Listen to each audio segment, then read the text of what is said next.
सलीम साहब कहिएगा, जो स्क्वाड सामने आया है क्या समझते हैं, कितना बैलेंस स्क्वाड है?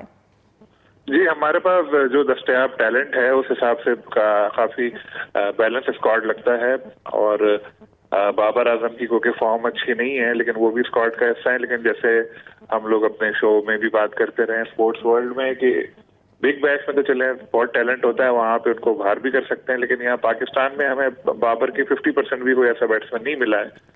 तो इस फॉर्म के साथ भी उनकी जगह तो बनती है टीम में अभी, तो वो आ गए हैं। विकेट कीपर में थोड़े से इश्यूज हैं क्योंकि अभी भी ख्वाजा नाफे और उस्मान खान को एज अ विकेट कीपर रखा गया है। साथ में साहबजादा फरहान का नाम है, यानी ये रेगुलर विकेट कीपर नहीं है। और श्रीलंका की पिचेस जो हैं वहां पे स्पिनर्स के लिए काफी मदद मिलती है। तो जब स्पिनर्स के सामने कीपिंग करेंगे तो थोड़ा सा मुझे खदशा है कि कहीं नाफे को अगर खिलाया तो वो स्ट्रगल ना करें, क्योंकि जो एक दो लोगों से मेरी बात हुई है तो उधर से यही पता चला है स्पिनर के खिलाफ उनको मसला होता है। वैसे अगर हम देखें स्क्वाड को तो स्क्वाड में शाहीन भी वापस आ गए हैं फिट होके, लेकिन इंजरी से कबल उनकी भी बिग बैश में कोई फॉर्म इतनी अच्छी थी नहीं। ओवरऑल फखर जमान की भी अगर हम फॉर्म देखें तो वो भी IL T20 खेले थे, कोई इतनी अच्छी थी नहीं। लेकिन जो बड़े प्लेयर हमारे नजर आ रहे हैं उनको एक मौका मिलेगा अभी जो ऑस्ट्रेलिया के खिलाफ सीरीज हो रही है कि उसमें बेहतरीन परफॉर्म करें और अपनी जो खोई हुई फॉर्म है वो हासिल करें। जो उन्होंने गलतियां की, स्ट्राइक रेट का मसला है, जो दूसरी चीजें हैं वो सब दूर करें। फहीम अशरफ के साथ भी मसला है। बांग्लादेश लीग में एक टीम को हरीफ उनकी आखिरी बॉल पे 6 रन जीतने के लिए चाहिए थे और फहीम अशरफ को छक्का लग गया था, उनका भी कॉन्फिडेंस डाउन होगा। तो सबके साथ इस तरह के इश्यूज है। हालिया जो लीग खेल कर आए हैं उनकी फॉर्म उसमें कोई इतनी एक्स्ट्राऑर्डिनरी नजर नहीं आई। लेकिन लकीली ऑस्ट्रेलिया के खिलाफ सीरीज है, यहाँ पे अच्छा परफॉर्म करके वो फिर फॉर्म में आ सकते हैं। सलीम साहब, आगाज में आपने कहा दस्तयाब टैलेंट में से बेहतरीन स्क्वाड है, लेकिन ये स्क्वाड को अगर हम वर्ल्ड कप में दीगर टीम के साथ कंपेयर करें, उनके साथ हम मुकाबले होंगे, ऑस्ट्रेलिया है, इंडिया है, उसके अगर कंपैरिजन में बात की जाए आपको क्या लगता है पाकिस्तान का स्क्वाड कितना बैलेंस्ड है, या हम कितना टफ टाइम दे सकते हैं, या फिर हमें देखना पड़ेगा टफ टाइम? देखें, श्रीलंका की पिचेज है तो श्रीलंका की पिचेज में हम लोग अच्छा परफॉर्म कर सकते हैं क्योंकि वहां पर स्पिनर्स को मदद मिलती है और हमारे पास स्पिनर्स अच्छे हैं। नवाज अच्छी फॉर्म का मुजाहरा कर रहे हैं, अच्छी बॉलिंग कर रहे हैं। अबरार अच्छे हैं। उस्मान तारिक को अगर हम देखें वो भी अच्छी बॉलिंग करते हैं।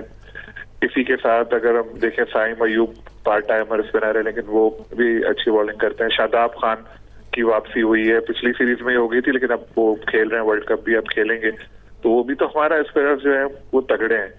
तो स्पिनर्स के लिहाज से हमें एक फोकियत हासिल है। जो असल इशू हमें आ सकता है वो है बैटिंग लाइन का, क्योंकि जो हमारे बैट्समैन है वो जदीद क्रिकेट से थोड़ा दूर हैं या फॉर्म इतनी अच्छी है नहीं उनकी।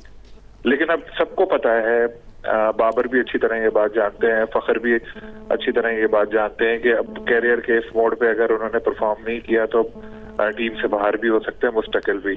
सलीम साहब, बैटिंग ऑर्डर की अगर बात करें तो एक अहम सवाल है जो पिछले दिनों भी हम सलमान अली आगा की जो लास्ट परफॉर्मेंसेस है उसको देखने के बाद उठ रहा था। हम इस स्क्वाड को देखते हुए अगर अपना बैटिंग लाइनअप बनाएं तो वन डाउन के लिहाज से किसको देखते हैं? क्योंकि एक मैच में अच्छा परफॉर्म करें हमारे खिलाड़ी तो जरा नजरों में आ जाते हैं। सलमान अली आगा का ऑप्शन देख रहे हैं, बाबर आजम का देख रहे हैं, वन डाउन के लिहाज से किसको देख रहे हैं? देखिए, बाबर टाइम लेते हैं काफी सेट होने में, तो बाबर को रखना चाहिए ताकि वो एक एंकर का रोल अदा करें, एक एंड पे एटलीस्ट रोकें। क्योंकि हमारा एक मसला ये भी है, कभी कभी बैटिंग फ्लॉप होती है तो हमारे लिए पूरे 20 ओवर खेलने में मसला हो जाता है।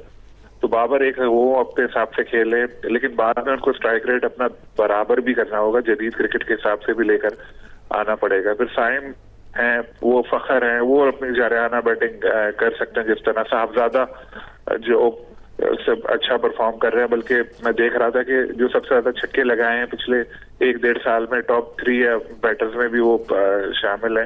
इंडिया के खिलाफ भी पिछले दिनों हमने देखा था कॉन्फिडेंस से वो खेले थे, अच्छा एक इंतखाब है।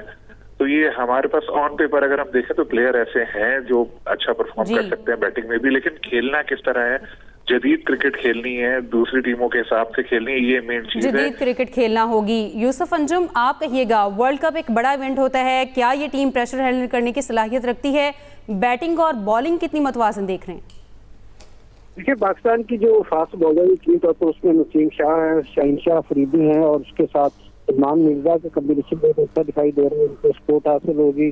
ऑलराउंडर के तौर पर टीम का हिस्सा बनने वाले फहीम मुशर्रफ की पोजीशन की अगर स्पिनर्स की बात की जाए तो मेरे ख्याल में कम्बिनेशन अच्छा पाकिस्तान का दिखाई देता है। इसमें शहजाद खान है, मोहम्मद नवाज है, इमरान अहमद है, उस्मान तारिक है। उस्मान तारिक की शमूलियत पाकिस्तान के लिए यकीनी तौर पर एक अहम हथियार साबित हो सकती है। जिस तरह की वो मिस्ट्री स्पिनिंग बॉलिंग करते हैं, इससे जो बड़े बड़े बैट्समैन है वगैरह उनको चकमा देने में कामयाब हो जाते हैं। तो मेरे ख्याल में अगर बैटिंग और बॉलिंग के हवाले से देखा जाए तो पाकिस्तान का कॉम्बिनेशन अच्छा है, लेकिन सबसे ज्यादा जो चीज पर सवालिया निशान लगेगा वो मेरे ख्याल में पाकिस्तान की फील्डिंग होगी, क्योंकि दीगर मुल्कों के बेनिफिट पाकिस्तान की जो फील्डिंग का म्यार इतना ज्यादा अच्छा नहीं है जितना होना चाहिए था।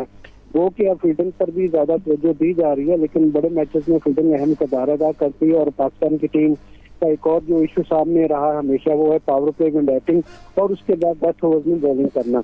तो पाकिस्तान के जो टीम इंतजामिया टीम तौर पर उन्होंने भी इस चीज को नोट किया होगा, उस पर काबू पाने की कोशिश की होगी। बहरहाल यकीनी तौर पर कहा जा सकता है कि ये पाकिस्तान का स्क्वाड है जो अच्छा सिलेक्ट किया गया और हमें इससे उम्मीदें भी, उन पर भरोसा भी रखना चाहिए। अब वहाँ की कंडीशन में जाकर हर मैच में किस तरह की परफॉर्मेंस देते हैं ये तो मैच वाला दिन मालूम होगा, लेकिन जो सिलेक्शन कमेटी ने अच्छी टीम बनाने की कोशिश की है और इतनी बेहतर पाकिस्तान का ये दस्तयाब खिलाड़ी से बेहतरीन परफॉर्मेंस दे रहे थे, इनके अलावा कोई ऐसा नहीं था जिसको टीम का हिस्सा बनाया जाता। सिर्फ सवाल